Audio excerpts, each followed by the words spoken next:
Estimado Sr. Presidente, Sr. Ministro, Srs. Secretários de Estado, Senhoras e Senhores Deputados, há quase 1000 dias a Federação Russa trouxe de volta a guerra convencional à Europa.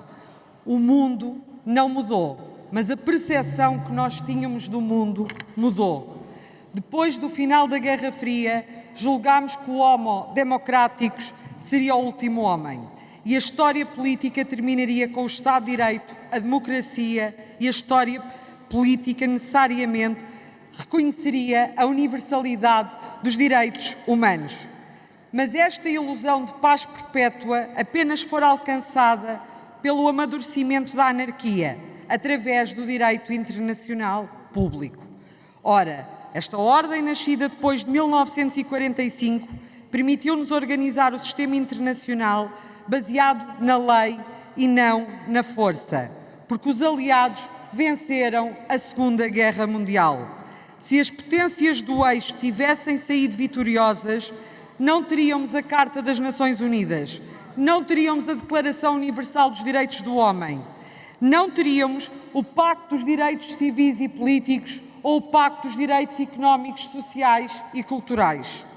Quem dita, pois, os termos da paz são aqueles que vencem a guerra. Referi recentemente, na Conferência Interparlamentar da PCSD em Budapeste, que não existem valores sem poder. Os valores que temos hoje foram assegurados pela estabilidade hegemónica e, por isso, a distribuição das capacidades no sistema internacional, tal como os elementos materiais, são determinantes.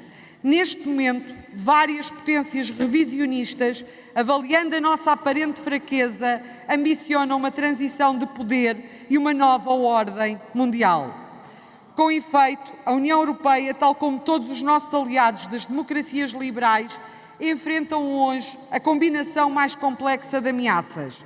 O quadro é difuso e holístico e ultrapassa geografias que vão do Atlântico ao Mediterrâneo, do leste ao sul.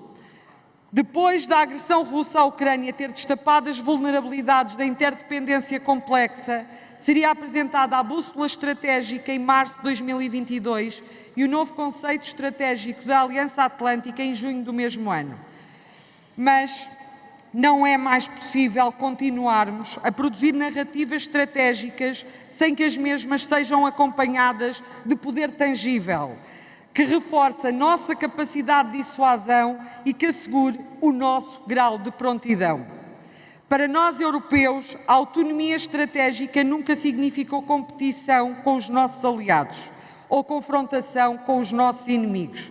Tratou-se sempre de acrescentar valor aos primeiros para nos protegermos contra os segundos. Recuperando a história da Guerra do Peloponésio, de Tucídides e o diálogo de Melos, aquilo que um aliado mais confia não é na boa vontade daquele que pede ajuda, mas é sim na superioridade de meios para intervir.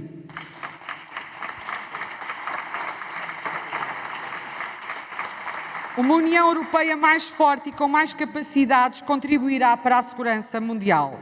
O governo português está, pois, atento a todos estes desafios e por isso está empenhado com o desenvolvimento da defesa europeia, seja numa lógica supranacional, seja através do desenvolvimento da base industrial e tecnológica de defesa europeia e de capacidades de uso dual, que terá que envolver a defesa, mas também o setor económico e as nossas universidades, bem como o setor público e o setor privado.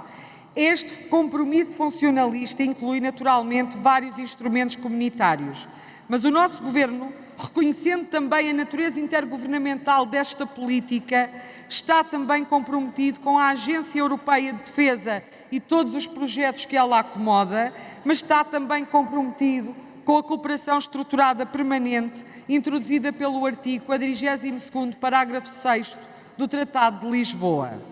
Este mecanismo tem permitido, aliás, ultrapassar dificuldades operacionais sentidas nas missões e nas operações da UE através do burden sharing e tem permitido também criar várias sinergias entre as indústrias civis e os governos. Há, pois, hoje um compromisso nacional que nós ouvimos das palavras e com os números apresentados pela senhora Secretária de Estado. Mas podia não ser assim. Podíamos estar fora da cooperação estruturada permanente. No dia 7 de dezembro de 2017, quando foi aprovada a resolução que recomendava ao Governo que integrasse a CEP no quadro da União Europeia, o Bloco de Esquerda, o PCP e o PAN votariam contra. Vivíamos os tempos da geringonça, com o Governo Socialista a ser suportado nesta Casa por parceiros que iriam empurrar Portugal para fora da defesa europeia. Foi, pois, o sentido de responsabilidade, mas sobretudo o sentido de Estado do PSD e do CDS que viabilizariam a nossa participação, afastando ressentimentos, calculismos políticos e interesses partidários e votando de acordo com o que seria melhor para Portugal e para todos os portugueses. Nesse mesmo dia, eu apresentava nesta Casa o meu livro com o título A Construção do Ator Securitário, A Hora das Escolhas, ali ao lado na Biblioteca Passos Manuel. E recordo-me partilhar a importância estratégica para Portugal que constituía aquele momento. Há, de facto, momentos históricos em que são feitas escolhas que ditam o nosso futuro, a nível internacional e a nível nacional, em que é necessário cooperar, ainda que não permanentemente, pelo menos de uma forma estruturada. Momentos em que a geometria variável dessa cooperação compromete o futuro dos nossos filhos e dos nossos netos e não apenas a nossa capacidade de geração de força, mas a nossa força absoluta. No atual contexto geopolítico, a CEP constitui, pois, um quadro essencial para a cooperação, uma vez que é flexível e contínua e, ao mesmo tempo, continua a ser conduzida pelos Estados. Mesmo aqueles que neste Parlamento, por visões mais nacionalistas, olhem com desconfiança para a defesa europeia e tenham adotado ao longo dos últimos tempos narrativas que nos conduzem ao regresso das fronteiras e à construção de muros, não rejeitarão as vulnerabilidades do encerramento que ao mundo acarreta. A este propósito, o primeiro artigo da Foreign Affairs do atual bimestre, da autoria de Condoleezza Rice, secretária de Estado de uma administração americana republicana e conselheira de Segurança Nacional, destapa para os perigos do isolacionismo. Pois, bem, cerca de 80% dos cidadãos da União Europeia são a favor da política comum de segurança e defesa. E, na verdade, das lições aprendidas que já podemos retirar da guerra da Ucrânia é que a destruição dos hospitais ou das escolas por mísseis inviabiliza pensar-se em política de saúde ou política de educação. Quando os nossos campos agrícolas são invadidos por carros de combate e as produções que resistem ficam sem capacidade de escoamento por captura dos nossos portos, a política agrícola transforma-se em política de sobrevivência. Este Governo sabe que o momento de exigência internacional não se coaduna com divisões e por isso governa para todos os portugueses, aqui dentro e lá fora. Mas sabe que este é o tempo de reconciliação de todos nós, de todos os aliados. E mesmo todos poderemos ser muito poucos para os tempos que se avizinham. Se houver tempo, ainda responderá em sequência a Sra. Secretária de Estado.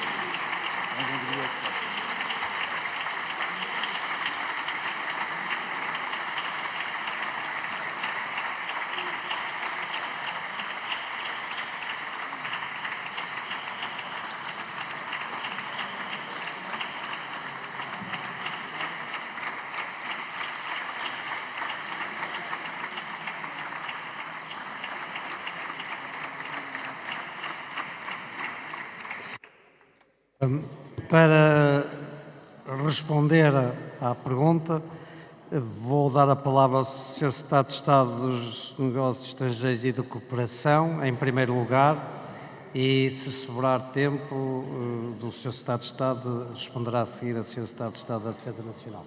Faz favor, Sr. Secretário de Estado. Muito obrigado, Sr. Presidente, Sr. Presidente, senhoras e senhores deputados, Sra. Deputada Liliana Reis, muito obrigado pela sua intervenção. Não poderíamos estar mais de acordo, da perspectiva do Governo, com algumas das questões que nos trouxe aqui e que sublinhou de forma muito vincada.